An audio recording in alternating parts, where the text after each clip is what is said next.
In this video, I'm going to show you how you can install the right Notewise app on your Android smartphone. If you find this video helpful, please like and subscribe to this channel. Now, to get the right Notewise app, you need to go ahead and look for Play Store app on your Android smartphone and then tap on it to open.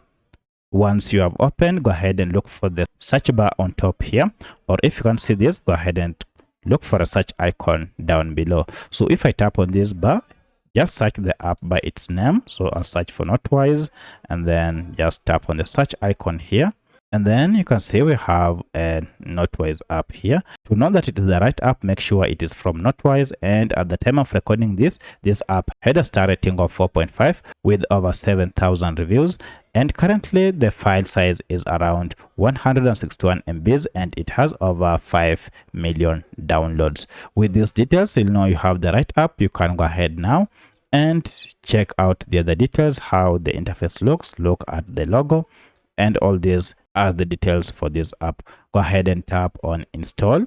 And from here now you'll download the latest version of Notewise AI Note Taker app and then install it on your smartphone. Once the app has been installed, now you can open it directly from here, or if you go to your apps, now you should be able to see Notewise app here.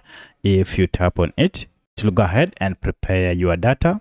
And just be patient. This might take some few seconds before you are taken to the homepage, and here is the homepage. So that's how you can install the right Notewise app on your Android smartphone. If you have any other question, kindly let me know in the comment section. Otherwise, thanks for watching and let's meet in the next video.